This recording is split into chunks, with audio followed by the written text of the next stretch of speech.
още през началото на 20 век, че всички хора живеят в илюзия. Типичен пример ви давам какво пише човек, който е писал книгата преди повече от 100 години. А ние в днешно време се радваме на матрицата. Представете си, хората преди 100 години са наясно с това, което ние мислим, че сега откриваме като топла вода. Здравейте! В тази вечер на книгата реших да ви представя нещо, което хората едва ли са толкова запознати. Неговото произведение е Мелницата на живота. Това е едно изкуство за възраждане на душата и тялото, поне така споделя самият автор. И не толкова самото заглавие ми направи впечатление, колкото трите първи глави. Много пъти сме говорили по темата на тези творения и за първи път наистина показвам в ефир един от източниците на нашите теории, пък и напред във времето наистина ще показвам на 2-3 месеца една такава важна книга, която ни показва откъде всъщност добиваме това знание. Доста хора питаха, доста хора казват, че няма откъде да добавим информацията си. Ето, показвам ви, че в това издание от началото на 20 век на превода на творбата на Елик Морн, издадено от Стоян Атанасов на улица Неофит Рилски 36, първата глава е Спящата хубавица. Не само ние знаем легендата за така наречената спяща красавица, но откъде идва началото на тази легенда? Началото всъщност е истинската история на Стина, известна като Бастина или Успението на Стина. В египетската митология учените се разчели като Бастет. Не случайно е такава нейната маска на златната котка, която се поставя на хората, които са в състояние на нито живо, нито умрело присъствие. Котката е животно, което в древността египтяните са приемали като животно на двата свята. Затова в днешно време казваме, че котката има 9 живота. Пък и в тази насока маската на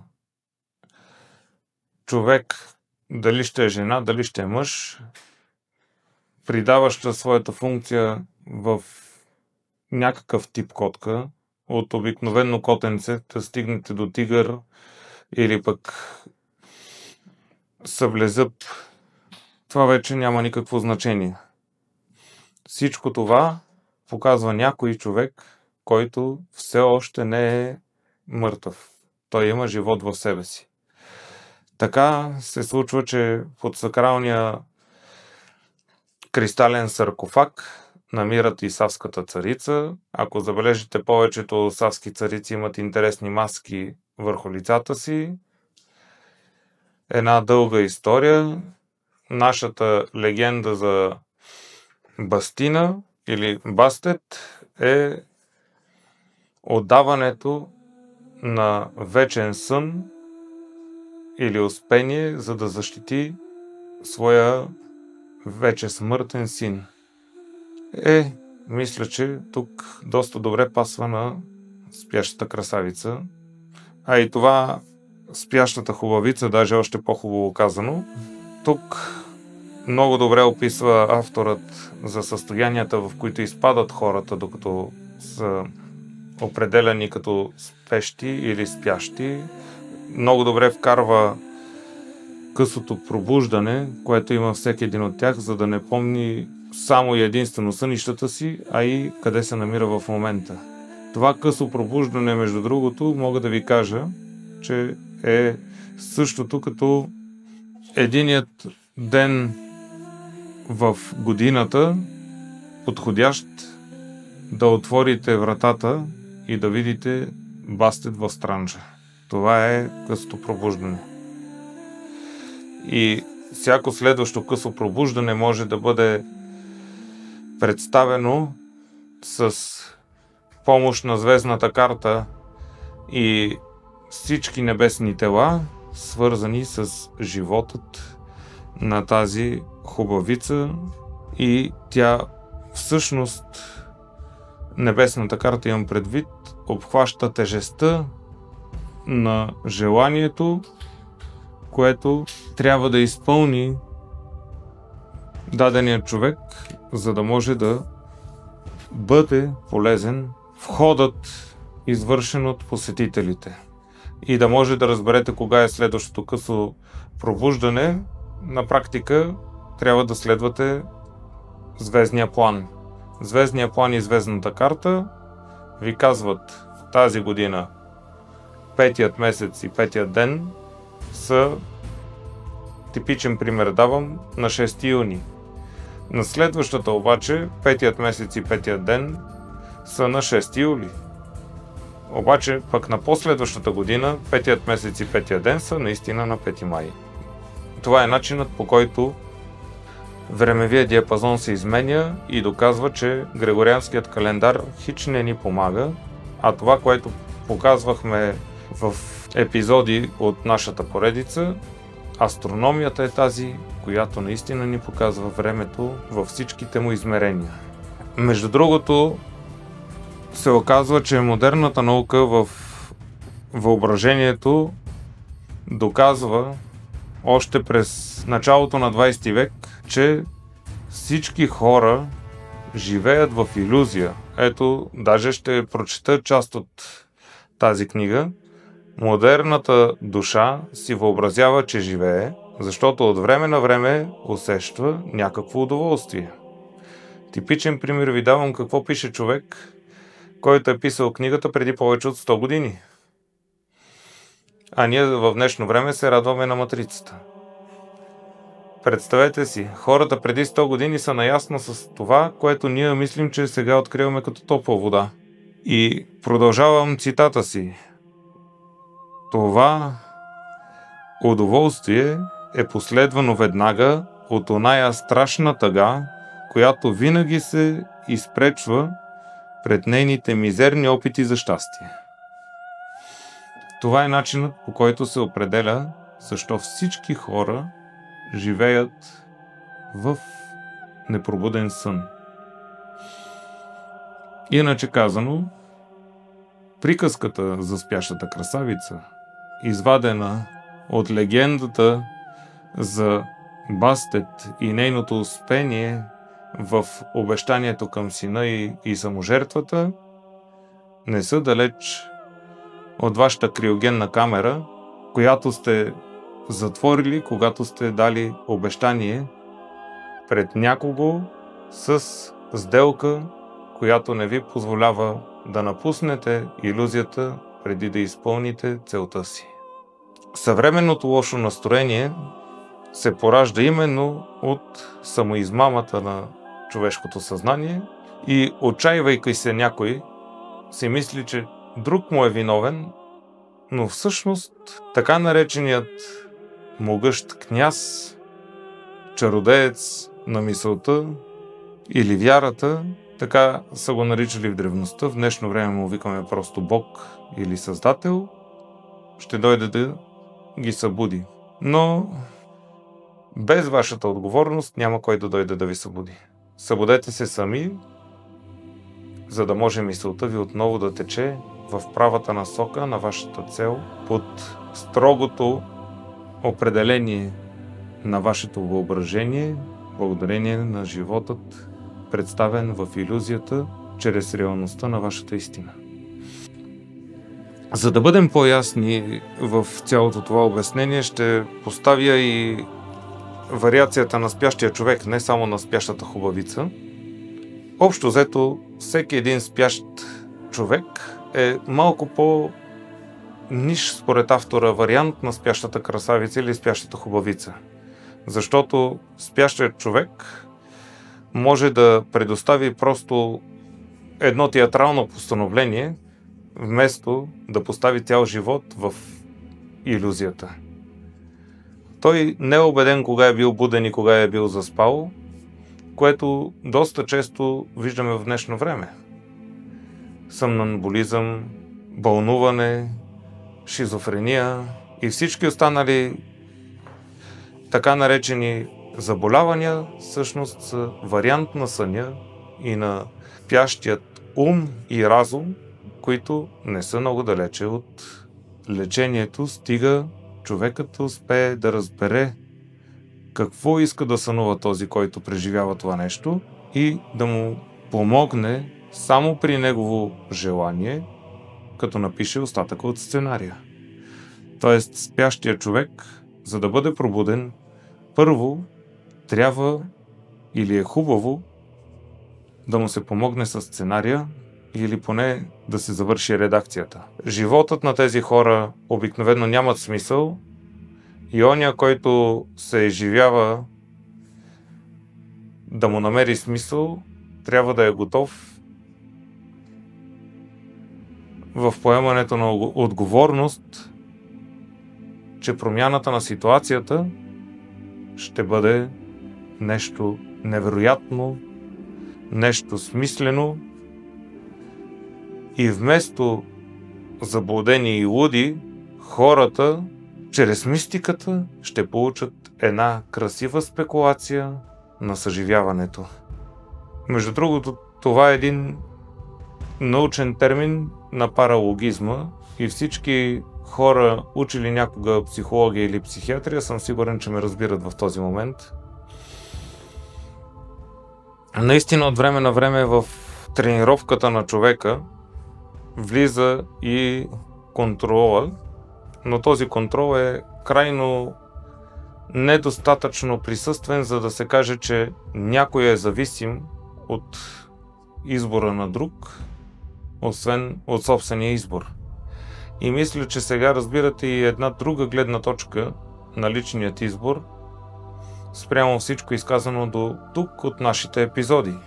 Сега се замислям, докато ви разказвам тези неща и за песимизма, но преди да стигнем до песимизма, е хубаво да видим как хората в времето преди 100 години са разбирали грижата един за друг. И тук забелязвам нещо, което сме споделили много пъти, че не повече от 10 години чисто време, т.е. всеки ден по 3 часа, които накрая да съберат 10 години грижа, е достатъчно време. Наруши ли се обаче това време при това състояние на прелюбодеянието към вашите деца, вие ще оставите в тях една детинщина, която няма да им позволи правилно развитие напред. Така се изказва този автор. И когато пък продължите да се грижите и да търсите някаква мисия за тях, те всъщност няма да познават въобще защо са тук, нито пък какви са техните таланти. Представете си един човек, който спи в съня, как ще разбере какво може да прави? Особено когато пък неговите родители не му позволяват да се събуди. Да, има го момента, майката и бащата са известни математици, физици, химици и тяхното дете изведнъж казва, че ще бъде пианист или пък художник или пък певец и те казват, о не, в днешното модерно време изкуството не изкарва нищо. Трябва да имаш сериозни връзки и тем подобни. Точно това виждам отдолу. И веднага единствената философия, на която може да се примири такова глупово разсъждение, е песимизма. Когато родителите са песимистично настроени към таланта на своето дете, те просто му помагат той да се откаже от него или тя да го забрави. Тъй като в двата варианта, мъжкия и женския, мъжете лесно се отказват от таланта си, докато жените го забравят. В случая момче или момиче, мъж или жена, зависи от възрастта. Вие сами, предполагам, сте наясно, че когато един образ е ощетен с преобгрижване, прелюбодеянието на родителите се развива като заличаване на себепознанието за хората. И песимизмът е един, да го наречем, забавен ефект на разсъжденията в човека и истинският му произход е директно от неприятните приятели, така би го казал, или неродителските родители, или преобгрижването, което казахме. Но най-лесно може да се разбере, като кажем, че песимизмът се ражда от презадоволяването на приятните усещания или от непоисканото добро. Ето защо е толкова важно да не даваме непоискано добро, тъй като това непоискано добро ще има абсолютно същия ефект на забавяне и детинщина, което ражда забравянето на таланта или отказването от него. Изворът на всички болести на практика в човешкото съзнание е този песимизъм. Този начин, по който отказваме таланта си и не усвояваме творческата, физическата и емоционалната енергия в своето присъствие. Така бих казал, душата спи, духът дързае и тялото страда заради вашия песимизъм. И единствената диагноза, която бих поставил на обществото от съвременен план, е хроничен песимизъм. Веднага давам пример. Доста от приятелите ми, радвам се, за което са се отказали от телевизията и от новините като цяло, но когато някой си позволи само една емисия да прегледа за половин час, той ще научи повече от 150 песимистично настроени или негативно настроени факта, които няма да му помогнат за друго, освен той да потисне нещо в себе си. Една човешка власт над душата, провокираща криза на духа. Криза на духовността. Начини, по които обществото се контролира, но не без собственото съгласие. Ето, казах ви, всички вие имате право да не гледате телевизия.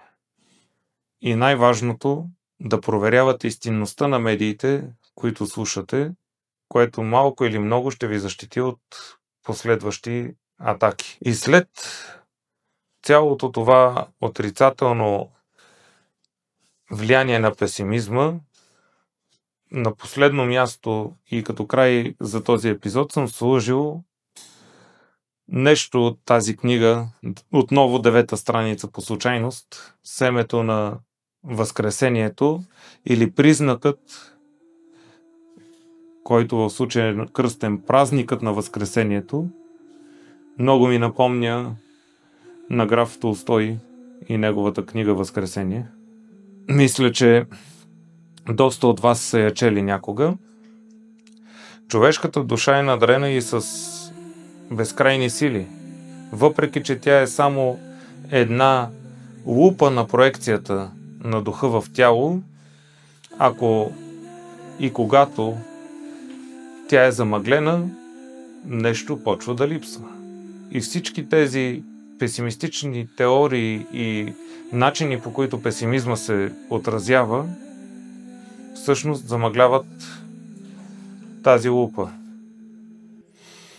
Празникът на Възкресението е тогава, когато колебанието изчезва, когато родителския контрол е наистина само съвет, а не заличаване на личния избор за децата им, и извлечението на всички човешки таланти в моментът на кулминацията веднага води до празникът на Възкресението. Моментът на кулминация не е задължително да бъде положителен, нито пък е задължително да бъде отрицателен. Той просто поставя съзнанието в ситуация, която е крайно далече от подготвеността на вашите разбирания. Представете си един човек, който цял живот е бил програмист и никога не е излизал от дома си, му се наложи да язди кон, за да може да спаси 2 души, които падат от скала. Човекът в такава комбинационна среда няма какво да направи, освен да се хвърли на коня и успява да разбере чак тогава, че има талант в ездата, въпреки че никога не е яздил кон. Само заради това, например, че е българин, генетичната му памет е един ключ, с който той отваря силите на ездата. И оттам насетне, спасил 2 живота, той знае, че може да има доверие сам на себе си и вече да приложи таланта си на музикант и след 1-2 отдалечаване от родителите си, защото не е било това достатъчно на тях, за да знаят, че той наистина е взел правилен избор, да дойде с наградата Еми и да им каже: ето, виждате ли, всичко беше по план. Гордостта на родителите първоначално, както е и в днешното общество, не във всички семейства, разбира се, колкото и да са радостни, няма да им позволи да му ръкопляскат изцяло, но следващия път, когато го видят по телевизията, те ще са забравили за новините. Ето това е празникът на Възкресението, когато има една луда глава, луда, защото думата луд е много позитивна в сравнение с това, което се разбира в днешно време. Човекът, който учи другите на добро, това е думата луд. Но човекът, който учи другите на добро, е този, който предоставя нещо никога не видяно от другите и те в началото са крайно изненадани, поставени в същата ситуация, която е бил той, когато спасява 2 души с кон, без никога да е яздил. Давам ви такива абсурдни примери, за да можете и вие да разберете, че колкото и абсурдна да е една ситуация, тя може да бъде вашият празник на Възкресението.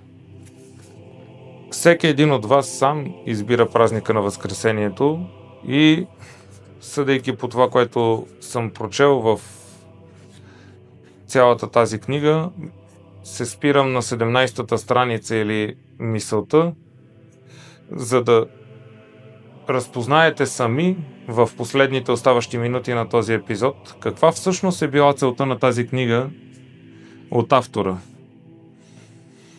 Едно единствено нещо е тази цел. Хората да могат да дават всичко на всички спрямо тяхните искания. В едно изречение е обяснено цялото това нещо. Въпросът е вече колко хора биха разбрали какво точно им се дава и обяснението е просто. Под нужната форма на хората в различно състояние, на тези, които са обявявани за луди, за шизофреници, за аутисти, за дислексици и така нататък, е нужно да се научи техния език, за да може от техния език да научим как да използват нашия. Не ние сме проблема в обществото, нито пък те, но е проблем да се отказваме от гении в своите таланти, само защото са различни от нас. Това е целта на тази книга и спирам тук в мелницата на живота, точно на мисълта. Със сигурност напред в времето ще има достатъчно разсъждения по този въпрос. Сигурен съм, че този епизод ще ви бъде крайно интересен. И спирам на най-интересното, защото целта на книгата е ясна, но останалите части от разсъждението на автора, които много добре пасват и на нашите разсъждения, ще видим напред във времето.